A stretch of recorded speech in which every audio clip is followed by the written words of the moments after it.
Salamat po sa Diyos ay may Diyos na nabuhay na muli, nasa mga patay. Amen? Ito yung sabi ng Bible. At ginagamit ng mga maling aral ito out of context, sinasabi nila. At nasa Bible din naman, pag kay Kristo ka lang maasa sa panahon ito, ikaw na pinakakahabag ng tao. So, hindi kami ng mga maling aral at sinasabi, okay, tayo na. So, hindi sapat na kay Kristo ka lang aasa.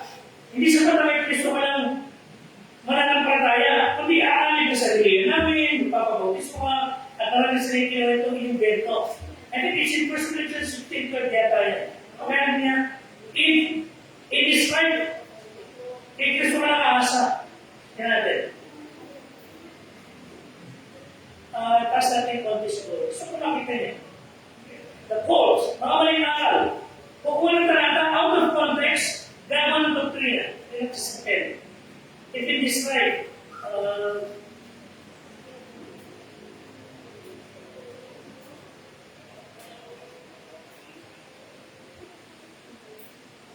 yun, yan tama. Yan.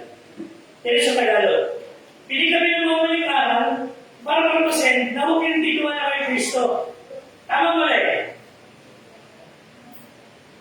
Tama na kauso. Mali. Sabi nila, huwag na lang kay Kristo magtitiwala. Yan naman talata. Kaya sabi nila, dahil sa talata yan, ikaw ay kailangan na umali, magpabautismo, magbigay lahat. Hindi ko ito na ng mga kaburso nila. Huwag nila kasi hindi sapat ang kay Kristo na nakaasa. Dahil pag sa kanya na nakaasa, kahawag-hawag ka.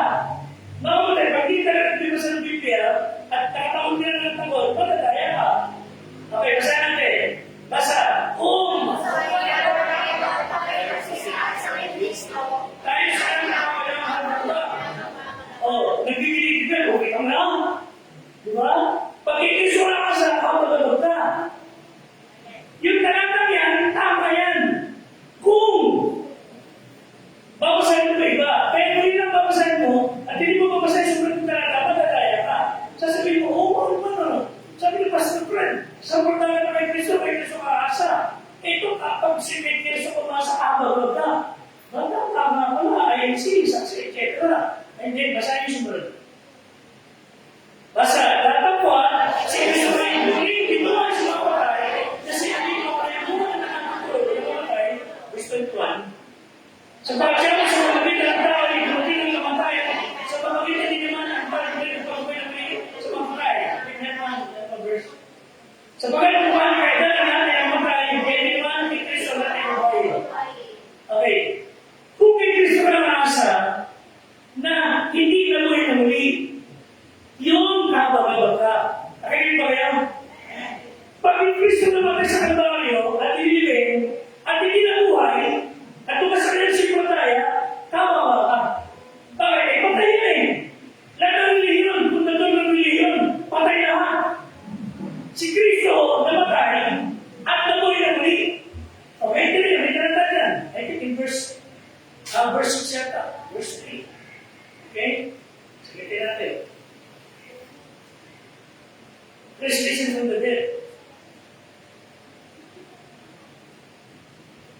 Okay, basa. Ako rin binuhay ng araw ay isang sulatan. Palagay ba kayo? Ilang araw sila sa liginan. Pinakamalungkot na araw, ang pinakamasayang araw, sa pagitan ng tatlong araw lang. Pinakamalungkot dahil yung Diyos namatay. Okay? The most loneliest time sa history, patay ang Diyos. Pero, tatlong pagitan, naman siya muli, ano? Si Kristo naman na muli, gamit siya. Amen? Kaya, huwag kayo maniniwala sa sinasabi ng mga maling aral na may gusto ko ng naasa. Kawawa ka. Sabi sa kanya, pag hindi sila buhay, pero sa kanyang Biblia na buhay siya. Kaya may masa sa kanya, kay Kristo na buhay na uli mula sa mga patay. Hindi may masa sa Kristo patay at hanggang ngayon patay. Sino yun? O yun sinasabi ng religion. O yung mga nasa samuhan. Di ba may Kristo rin doon? Tayo mo ay nasa tao mga palataya. Sa mga nasipalataya ninyo ay Diyos na nagkatuwang tao na matay and living after 3 days na buhay na muli. Amen? He's risen. So, yung Diyos na yan, ang dinamita nagbabago. So, ang tanong sa atin yan, nagbabago ang ating buhay. Nakalakas na mga yung pagbabago sa inyong buhay. Mga anak, maybe napasahan pa rin bago sa inyong mga magulang. O hindi ko nagkatarin, talagang yung mga magulang. Yung anak ninyo, napasahan pa ba sa inyo? Wala naman sa church. Mga tatay, ilang babi na iinom mo alak, ilang sikari ng tinigil mo, ilang babi na tinigil mo. So, nagkaroon na ng pagbabago buhay na maging Kristiyan tayo. Nagkaroon na kayo ng pagdamang pagsunod sa Panginoon. Di ba? So, ang tawag tunay na kay Kristo, nagbabago buhay. Nasa Biblia yan, nagbabago yan sasabi.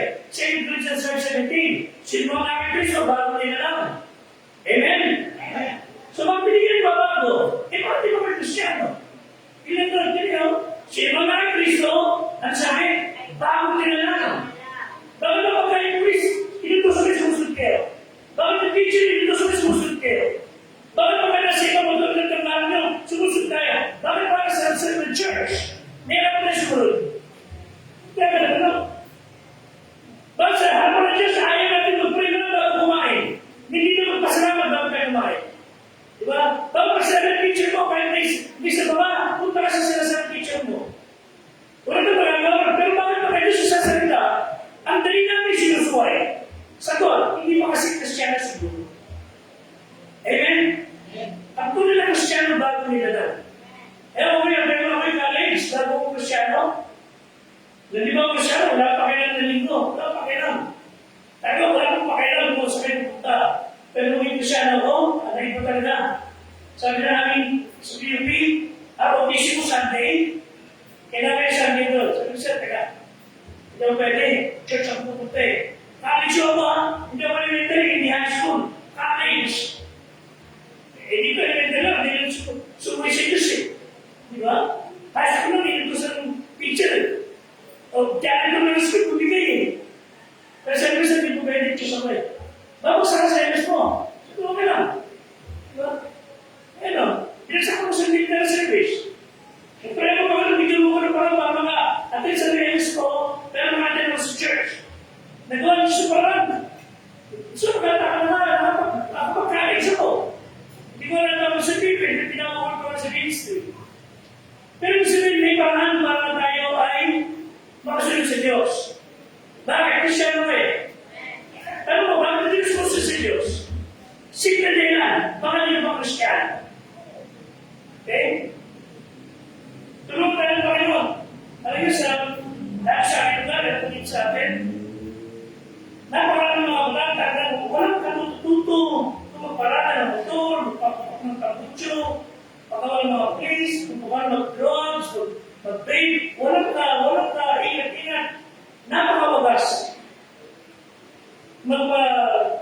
Magsayang ng oras, mag-inom, mag-bisyo. Kasi naging Kristiyan, nakakaawa, kaya kailangan sila maakay natin. Now, may oras ito, nasa kung gusto niyo Bible, sa Matthew chapter 17:20. Sino-sino yung mga pangarap? Ako meron. Personality sa Diyos. Lalo na mga kataan, you ought to have your dreams.